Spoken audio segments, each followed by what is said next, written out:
The afternoon light bled softly through the curtains of the Newman family's new home.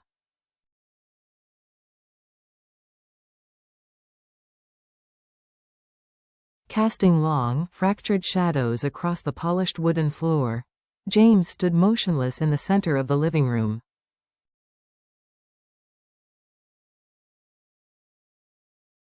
Shoulders heavy, eyes clouded with the weight of everything collapsing around him.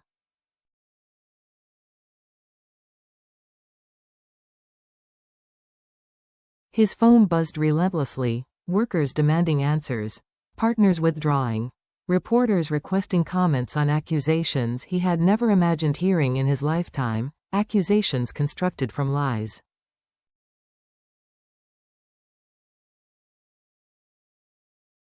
Distortions and traps meticulously designed to ruin him. He knew exactly who had orchestrated it: John.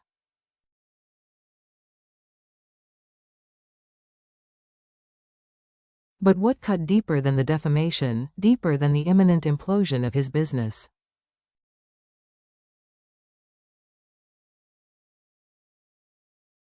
Was the danger closing in around Diep?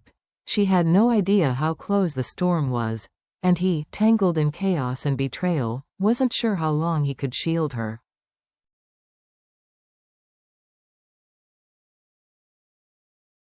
A loud thud broke the house's silence, the sound of James dropping a stack of files.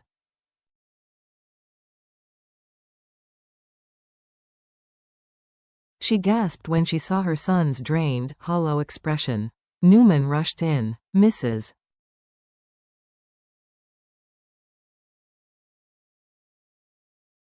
James, what happened? You look terrible." He forced a smile, but it cracked immediately.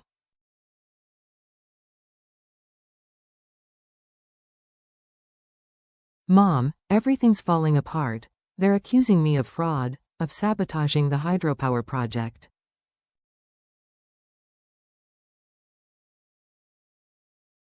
Of stealing investor funds. Reporters are outside.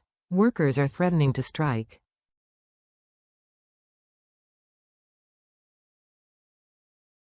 And the police might come again." Mrs. Newman cupped his face with trembling hands.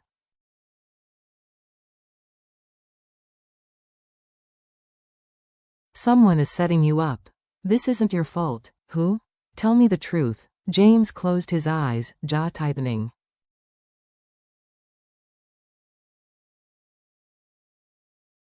"He's been following me for years, waiting for this. It's John. Mom hates me. He hates our family.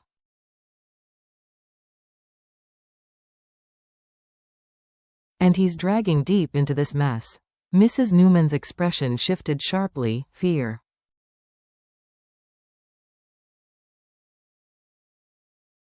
Anger, and something close to heartbreak. That girl, she shouldn't be involved in any of this.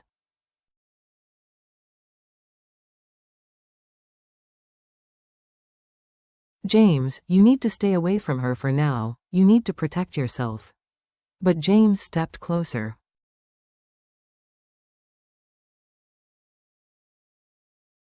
"No, Mom." Gripping her shoulders. "Listen to me. If anything happens to me, if things get worse before I can fix this, you must protect her.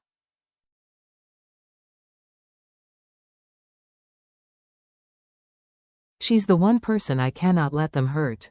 Promise me. She's innocent. She's already suffered enough because of me."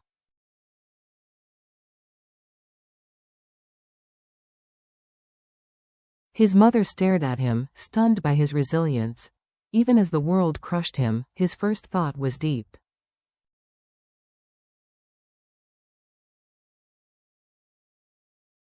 "I will protect her," she whispered, "I promise." By evening, rain hammered against the roof like thousands of impatient fingers demanding entry.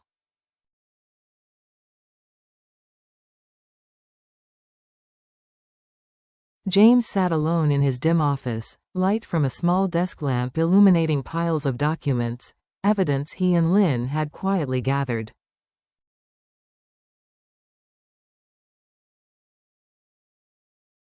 Every sound made him flinch, Every passing car felt like a threat: police, reporters, or John's men.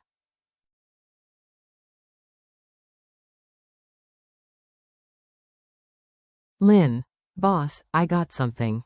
His phone buzzed again. James opened the footage. You need to see this.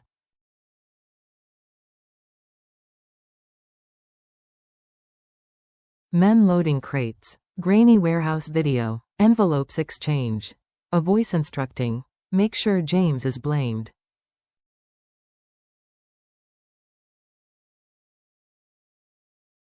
Everything must point to him.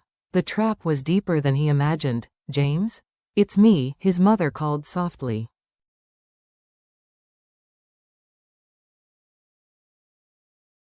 A knock sounded. When he opened the door, she stood soaked from the rain, worry etched into every line of her face.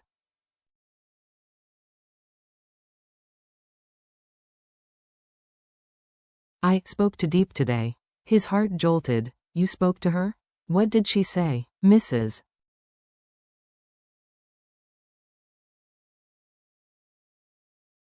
She's worried. Newman sighed. She pretends to be strong, but her eyes. James, she's terrified of losing you.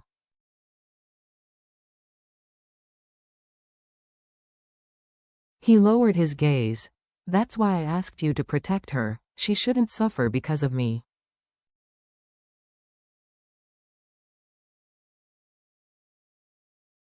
You've always carried everything alone, even when your father was distant, she whispered.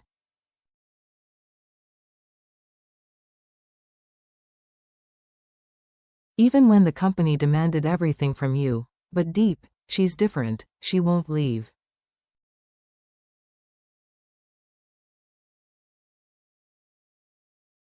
James swallowed hard. But if John targets her, then we protect her, she cut in firmly.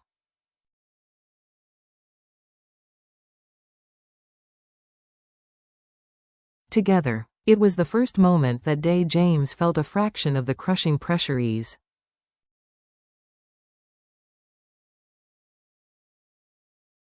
But as he looked at the rain-blurred city through the window, he knew the worst had yet to come.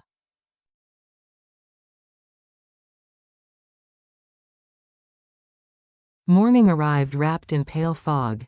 The fields around Diep's small home stood quiet.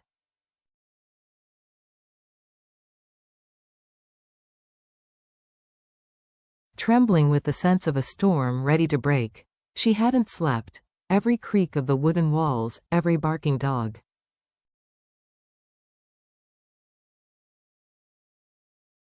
Every gust of wind made her heart jump. She kept replaying James's final words. If something happens, don't come looking for me.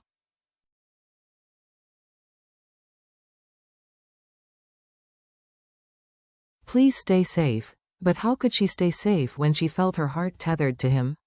Diep? Little Nhi tugged her sleeve.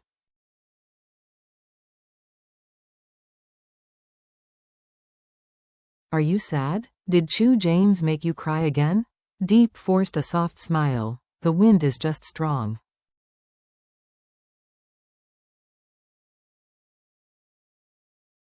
Nhi frowned. I'm not crying, but your eyes look like they're crying on the inside.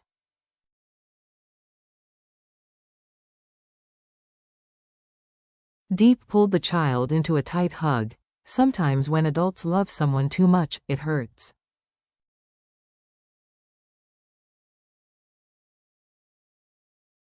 Nhi whispered, then you must love James very, very much. Diep felt a shiver.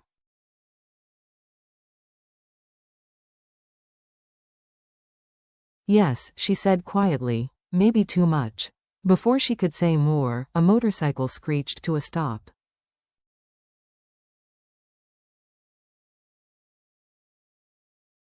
Lynn jumped off, pale, breathless. Diep, he called urgently, we need to talk. Her stomach dropped.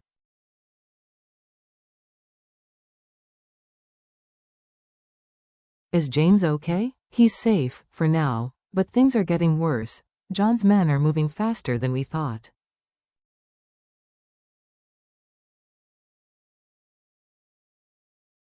Why are they doing this? She whispered, "Why hurt James?" Lynn looked at her with pity.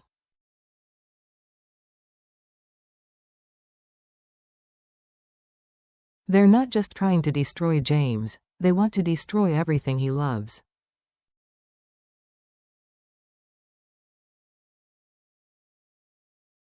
His family, he swallowed, his reputation, and you. The world tilted. Me? Why? Because they know you're his weakness, Lynn said.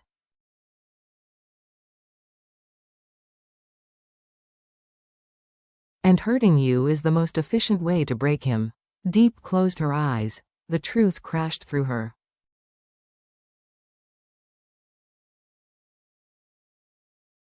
James hadn't been pushing her away because he stopped loving her. He had been shielding her, with desperation, not rejection.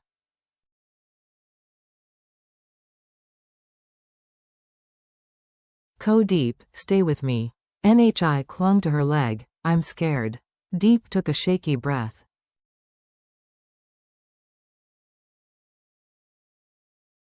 Fear still curled inside her, but beneath it something stronger flickered to life.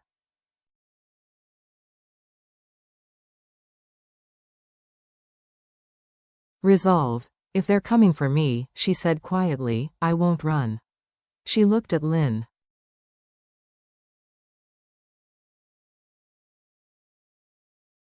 Take me to him. Night swallowed the city whole as Lynn guided Diep through narrow alleys.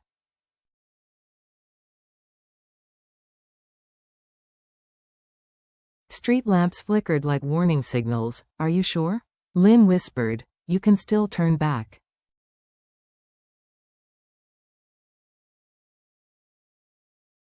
No, Diep said. James needs me. When they reached the old warehouse, Lynn pushed the door open.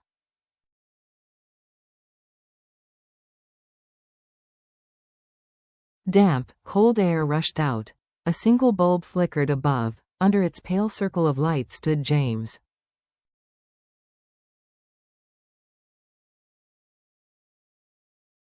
Back turned, hunched over a table of documents. His shoulders looked as though the weight of the world had fused into his bones.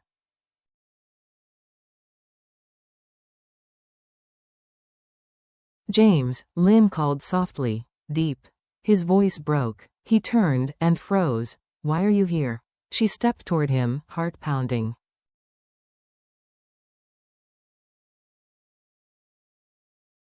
Because you thought pushing me away would protect me, because you thought you had to suffer alone.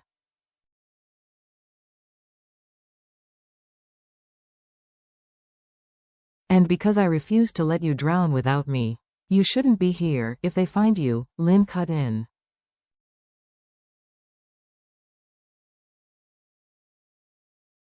He whispered, time's running out, we need to move. But Diep didn't look away from James.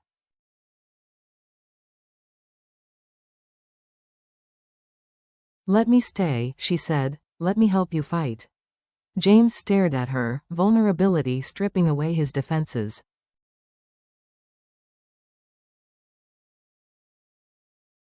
If anything happens to you. He swallowed hard. I won't survive it. Diep reached up, touching his cheek.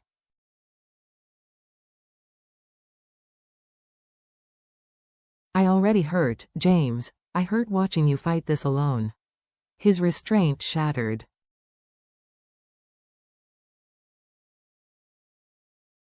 He pulled her into his arms. I missed you, he breathed. I missed you too, she whispered.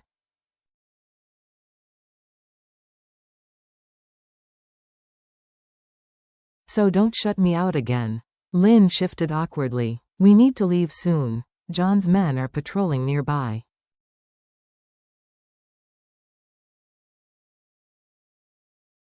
James tightened his hold on Diep.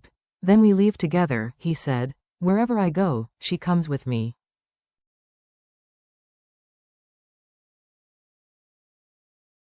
Outside, the wind screamed. Inside, for the first time in weeks, James felt a pulse of hope.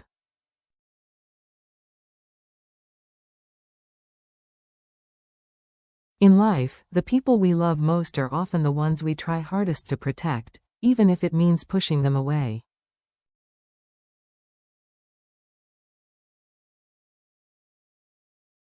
James believed he had to bear every burden alone, but love built on silence fractures.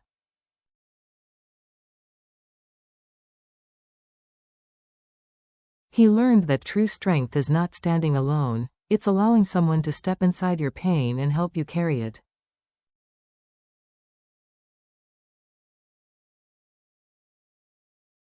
Diep's courage showed that loyalty is not measured in easy times, but in the moments everything falls apart.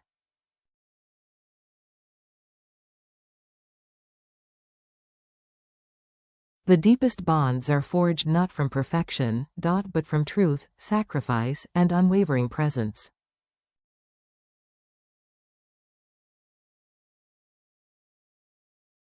Love does not demand constant strength.